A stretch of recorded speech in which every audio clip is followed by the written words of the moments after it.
பிரியமான தேவ ஜனமே, ஆண்டவராகிய இயேசு கிறிஸ்துவின் நாமத்தினால் உங்கள் ஒவ்வொருவரையும் வாழ்த்துகிறேன். இன்றைய தினத்திலும் நாம் தியானிக்கும்படியாக தெரிந்து கொள்ளப்பட்ட வேத வசனம் லூக்கா 12ஆம் அதிகாரம் 1ஆம் வசனம்.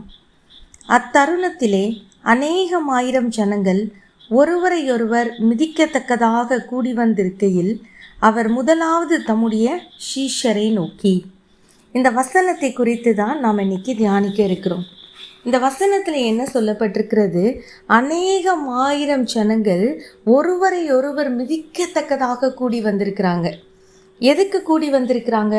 ஆண்டவராகிய இயேசு கிறிஸ்து அநேக அற்புதங்களையும் அதிசயங்களையும் அடையாளங்களையும் செய்கிறவர் என்று சொல்லி அவரை குறித்து ஜனங்க என்ன செய்கிறாங்க? கேள்விப்படுறாங்க.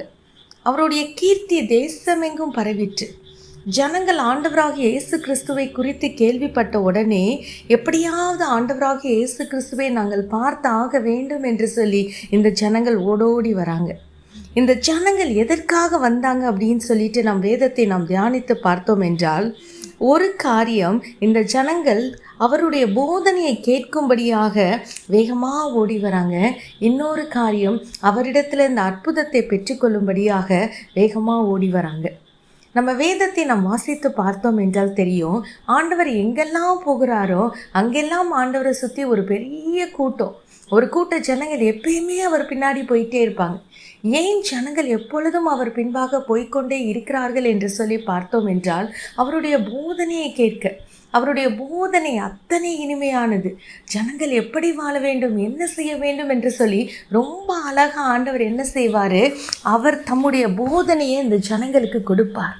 ஆகவே ஜனங்கள் ரொம்ப ஆசையாய் ஆண்டவருடைய போதனையை கேட்க வேண்டும் என்று சொல்லி ஜனங்கள் ஓடி வராங்க. ஒரு பக்கம் அவருடைய போதனை கேட்க ஓடி வராங்க, இன்னொரு பக்கம் அவரிடத்தில் இருந்த அற்புதத்தை பெற்றுக்கொள்ளும்படியாக அவரை பார்க்க ஓடி வராங்க. ஆண்டவராகிய இயேசு கிறிஸ்துவை குறித்து கேள்விப்படுறாங்க. அவர் குருடர்களுக்கு பார்வை கொடுக்கிறார். அவர் செவிடர்களுடைய காதுகளை திறக்கிறார். அவர் வாய் பேச முடியாதவர்கள் பேசும்படி செய்கிறார். அவர் முடவர்கள் நடக்கும்படி செய்கிறார். அவர் குஷ்டரோகிகளை சுஸ்தமாக்குகிறார். அவர் மரித்தோரை உயிரோடு எழுப்புகிறார் என்று சொல்லி அநேக காரியங்கள் ஆண்டவராகிய இயேசு கிறிஸ்துவை குறித்து கேள்விப்படுறாங்க. அப்போ கேள்விப்பட்ட உடனே பிணியில் இருக்கிற ஜனங்கள், பிசாசின் பிடியில் பாதிக்கப்பட்ட ஜனங்கள், சகல வியாதியினாலும் பாதிக்கப்பட்ட ஜனங்கள், எப்படியாவது இந்த வியாதியிலிருந்து, இந்த பலவீனத்திலிருந்து, இந்த சுகவீனத்திலிருந்து எனக்கு விடுதலை உண்டாக வேண்டுமே என்று சொல்லி ஆண்டவராக இயேசு கிறிஸ்துவை பார்க்கும்படியாக ஓடி வராங்க. அதனால தான் ஆண்டவராக இயேசு கிறிஸ்து எங்கெல்லாம் போகிறாரோ அங்கெல்லாம் ஒரு பெரிய கூட்டம் ஜனம் இருக்கும். எதற்காக? அவர் போதனையை கேட்க, அவரிடத்துலேருந்து ஒரு அற்புதத்தை பெற. எவ்வளோ ஜனங்கள் ஆண்டவரை நெருக்கி இருந்தாலும் கூட ஆண்டவர் என்ன செய்கிறார் பாருங்க. முதலாவது தம்முடைய சீஷரை நோக்கி பேசுகிறார். அவரை சுற்றிலும் நிறைய ஜனங்க இருக்கிறாங்க. ஆனால் அவர் முதல்ல யார்கிட்ட பேசுகிறாரு அப்படின்னு பார்த்தீங்கன்னா, அவ்வளோ ஜனங்களிடத்தில் பேசலை. அவர் தம்முடைய சீஷரை நோக்கி பேசுகிறார் என்று சொல்லி வேதத்தில் நாம் வாசிக்கிறோம். இன்றைக்கும் கூட ஆண்டவர் ஸ்பெசிஃபிக்காக ஆண்டவரை தேடுகிற ஜனங்கள் அநேகம் உண்டு. ஆனாலும் கூட தேவனாகிய கர்த்தர் இன்றைக்கு உங்களோடு கூட பேச விரும்புகிறார். ஆண்டவர் உங்களோடு கூட பேச விரும்புகிறார். நீங்கள் மாத்திரம் ஆண்டவருடைய சமூகத்தில் அமர்ந்திருந்தீங்க அப்படின்னா ஆண்டவர் உங்கள் கூட பேச ஆரம்பிப்பார். உங்கள் வாழ்க்கையில் நிறைய கேள்விகள் இருக்குது. நீங்கள் கேள்விகளை கேட்டுக்கொண்டே இருக்கீங்க. இந்த கேள்விகளை தேவ சமூகத்தில் அமர்ந்திருந்து தேவனிடத்தில் தெரியப்படுத்தும் பொழுது தேவனாகிய கர்த்தர் அவர் நிச்சயமாக உங்களோடு கூட பேசுவார். அவரை பார்க்க கோடிக்கணக்கான ஜனங்கள் வந்திருந்தாலும் முதலாவது அவர் யாரை பார்த்து பேசுகிறார்? தம்முடைய சீஷரை பார்த்து பேசுகிறார்.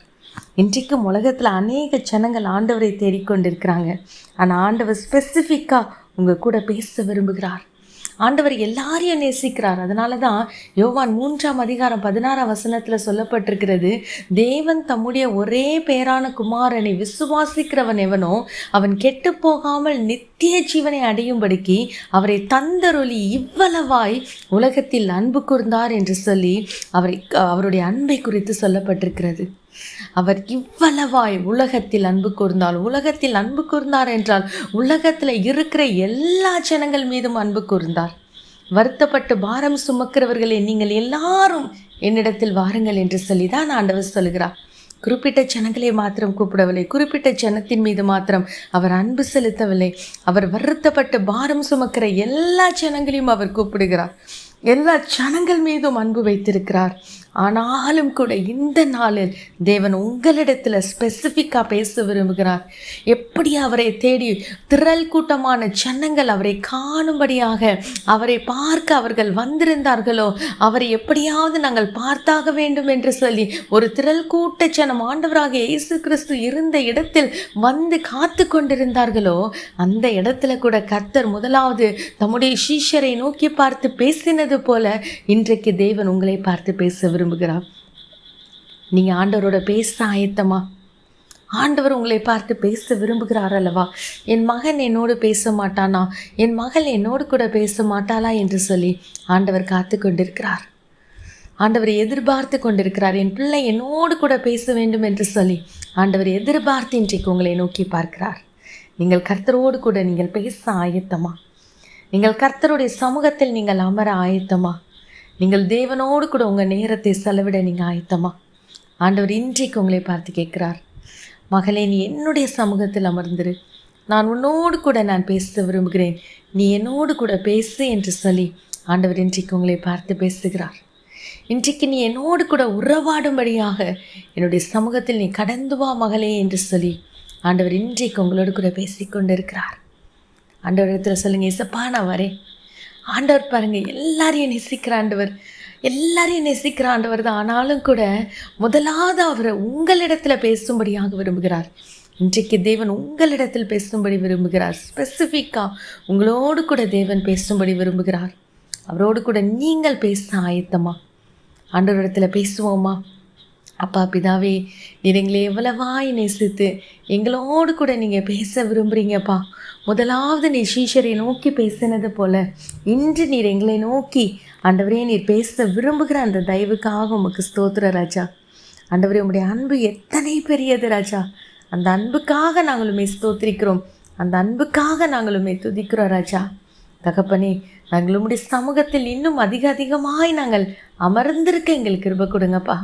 உம்மோடு பேச, உம்மோடு உறவாட, உம்மோடு ஐக்கியம் கொள்ள எப்பொழுதும் உடைய சமூகத்தில் காத்திருக்கக்கூடிய கிருபையை எங்கள் கரளிச்சேங்க. எங்கள் தேவனாகிய கர்த்தர் அப்படியே நீ செய்கிற தயவுக்காக உமக்கு நன்றி செலுத்துகிறோம். உடைய கரத்தில் எங்களை தாழ்த்தி ஒப்பு கொடுக்குறோம், அர்ப்பணிக்கிறோம் ராஜா. நேசிக்கிற இயேசு கிறிஸ்துவின் மூலம் வேண்டிக் கொள்கிறோம் எங்கள் நல்ல பிதாவே, ஆமீன். நீங்கள் ஆயத்தமா? ஆண்டவரை எதிர்பார்த்து கொண்டிருக்கிறார். என் மகன் என்னோடு பேச வேண்டும், என் மகள் என்னோடு கூட பேச வேண்டும் என்று சொல்லிதான் முதலாவது ஆண்டவர் இன்றைக்கு உங்களை பார்த்து பேசுகிறார். நீங்கள் ஆண்டவரோடு பேச ஆயத்தமா?